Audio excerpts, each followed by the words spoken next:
Hello, my name is HAANI, and the story you're about to hear was sent to me by one of my subscribers from Texas.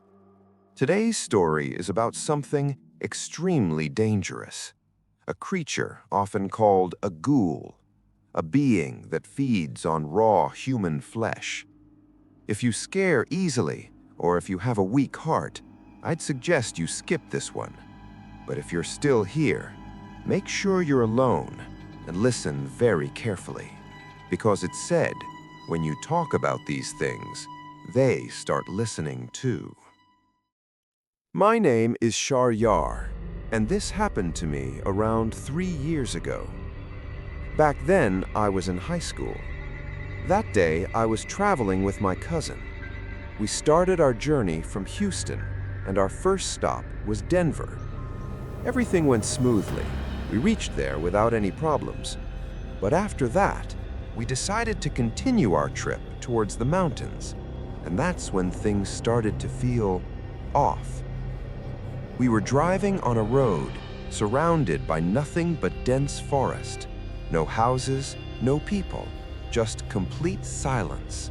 We had our dog with us, and we were driving a Honda Civic. I was the one driving. The deeper we went, the darker everything became. It honestly felt like we had entered a different world. After some time, we passed by a huge old cemetery. We had some wheat with us, planning to cook it later. But suddenly, the car jerked and stopped. I immediately felt uneasy. My cousin said, "I'll check what's wrong." So I stayed inside the car. He checked everything, but there wasn't any major issue. The engine had just overheated. Smoke was coming out of it. While we were standing there, something felt off. Very off.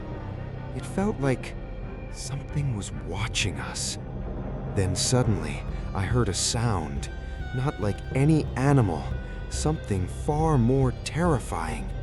It was like something was tearing flesh apart. The sound was coming from far away, maybe 10 kilometers, but the silence was so deep that even the ticking of a watch could be heard. I turned to my cousin and said, "I'm going to check. Maybe we'll find help." I took the dog with me. He said, "Be careful." I started walking, alone, in complete darkness. After walking for about 15-20 minutes, I reached the place, but there was nothing there. That's when I felt it.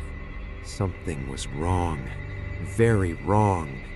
Suddenly, I heard my cousin's voice behind me, calling my name. That was impossible. He was far away. His voice couldn't reach here. That's when I realized this was not normal. My dog started barking aggressively at nothing.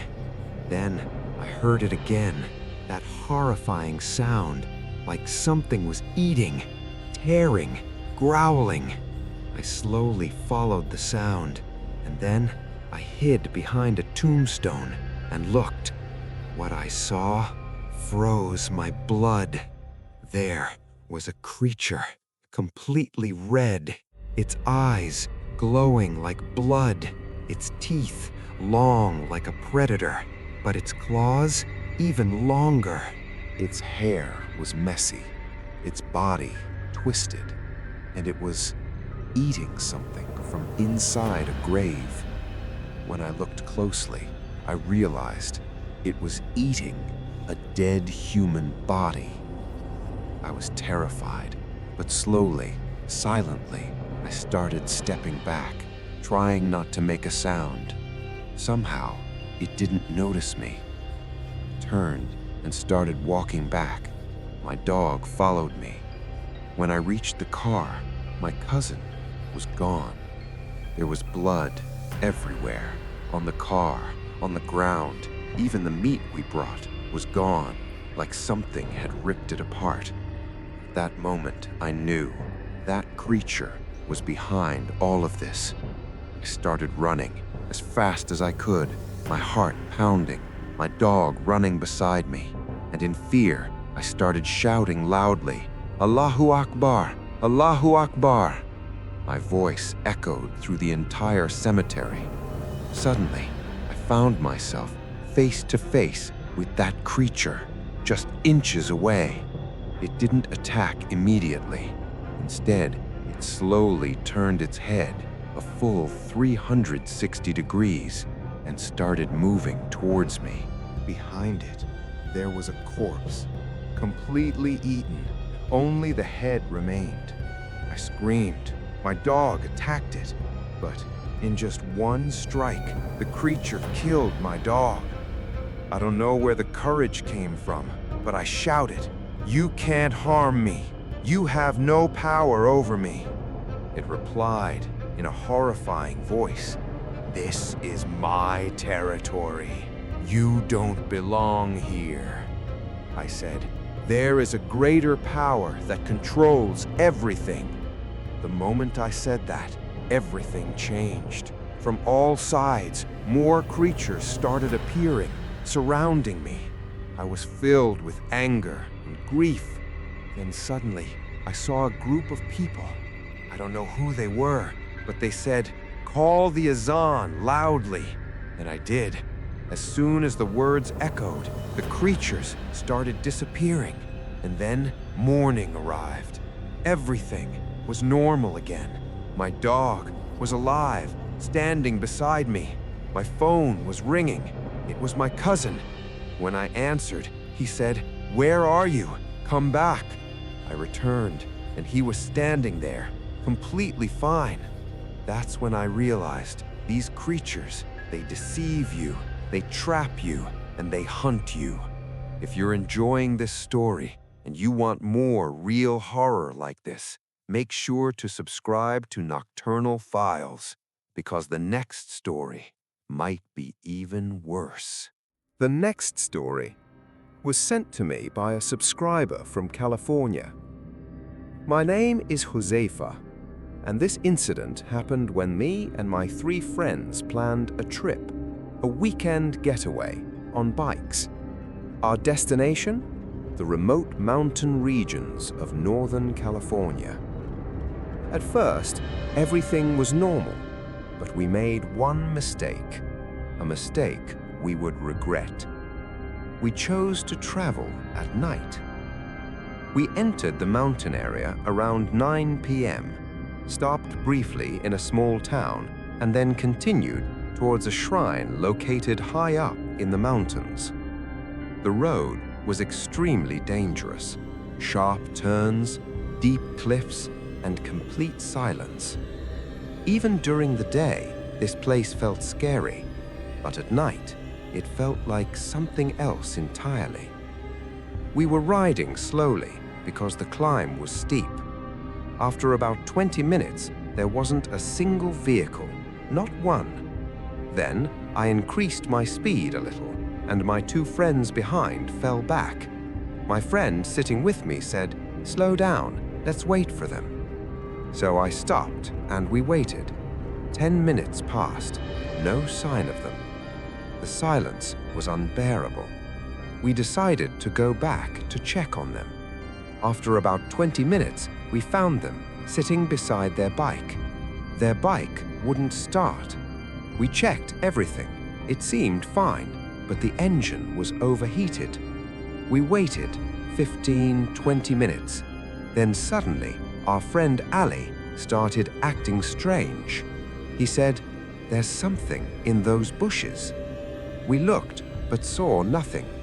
He walked closer and moved the bushes, and then something came out. A figure, half human, half something else.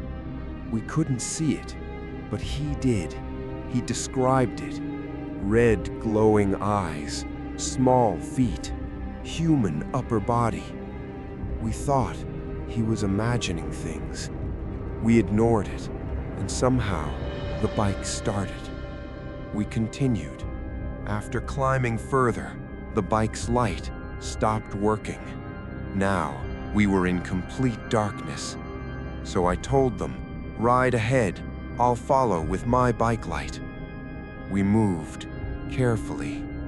Finally, we reached a checkpoint area and stopped to rest. While we were sitting, smoking, trying to relax, Ali saw it again, this time walking from one side to another. We still couldn't see it until we heard rocks falling. We turned, and this time we all saw it, that same horrifying figure. We froze. Without wasting a second, we started our bikes and rushed towards our destination. The road was slippery. Rain had started. The creature was following us. We could feel it right behind us. Somehow, we reached the shrine. We parked and ran inside. That thing stopped outside. It didn't enter. When we looked again, it was gone. We stayed there, trying to calm down, but outside, a storm had started. Heavy rain, strong winds. We requested a room, but everything was full. After a lot of pleading, we got one room. We locked the door and tried to sleep. Around 2 a.m., Ali was still awake, using his phone. Then he saw two glowing eyes outside the window, just staring at him. He froze. He showed it to Zaman. They both saw it. The eyes came closer, then moved from the window to the door and started knocking, slowly at first, then louder, relentlessly for 20 minutes. We were asleep, but they were terrified. Then it stopped, silence again. But after a few minutes, it came back, even louder. This time, we woke up too. It was 4 a.m. The knocking continued. Then suddenly, as dawn approached, it stopped. We finally felt a little relief. We slept for a short while, then woke up and offered our prayers. Next day, we planned to explore further, but things didn't end there. On the way, Ali suddenly got extremely sick, vomiting again and again. We had to stop. We didn't know if it was because of that thing or something else. After some rest, we continued. But even during the day, that place felt wrong. On our way back, we saw a dog standing in the middle of the road. It wouldn't move. We pushed it aside, got back on our bikes, but when I looked back, it was gone, vanished. That's when I realized we were not alone. If these stories are giving you chills, then don't forget, subscribe to Nocturnal Files, because what's coming next is even more disturbing. The last story of tonight was sent to me by a subscriber from New York. My name is Hamza, and this is not my story. This happened to my uncle. About 4 years ago, he used to travel for work. One time, he was sent to a remote mountain town in Colorado. His boss told him, "When you arrive, call me. I'll send someone to pick you up." He reached the location, waited, then suddenly a man arrived on a motorbike. The man kept staring at him closely. Then he asked, "Are you the one who called?" My uncle told him everything. The man said, "I'm here to take you." Something felt off, but he ignored it. My uncle wasn't alone. He had a co-worker with him. Both of them sat on the bike and followed the man. They reached a place where people looked strange, not normal, but they didn't question it. After dinner, they were told, "Your work is in another house tomorrow," and they were given a place to sleep. My uncle's bed was right next to a window. He looked outside. The view was terrifying. Dark, empty, silent. After some time, he tried to sleep, but the moment he lay down, he felt a hand touching his hand. He froze, but somehow he survived the night. In the morning, he saw an old man who couldn't even see properly. For a moment, he thought maybe it was him. but then realized at 2 a.m. that was impossible. Something else was there. Next day, they were taken to another house. After a 2-hour journey, they reached. Everything required for work was already there. My uncle got confused and asked, "If everything is already here, why call us?" The man replied, "We had to attend a wedding." Then he said, "If one of you wants, you can come with us." My uncle's co-worker agreed and left with them, leaving my uncle alone. That night, while working, time passed quickly. Soon it was night again. He went to his room to sleep, and then someone knocked on the door. He woke up, walked towards the door, but suddenly he looked at the clock. 3 a.m. He froze. There was no one around, no neighbors, no houses. If he had opened that door, what would have happened? He stepped back slowly, opened the window instead, and looked outside. There he saw a girl wearing a white dress, holding a bowl filled with something red. That's when he knew this was not human. He didn't sleep the entire night. Morning came. The old man brought him breakfast. My uncle told him everything. The old man said, "I'll call my daughters. You tell me which one it was." All his daughters came. My uncle looked at each one carefully, then said, "None of them." Silence. The old man looked at him and said, Then you saw a jinn. The moment he heard that, his condition got worse. High fever, extreme fear. They called a spiritual healer. For 3 days he was treated. Only then he recovered. He didn't finish the job. He left immediately and returned home. Later, he called his coworker and told him, "Leave that place now." So, my friends, these were today's stories. If you enjoyed listening, make sure to like the video. And if you're new here, subscribe to Nocturnal Files. Turn on the notification bell so you never miss another terrifying story. Take care of yourselves, and remember, not everything you see is human. I'll see you in the next story.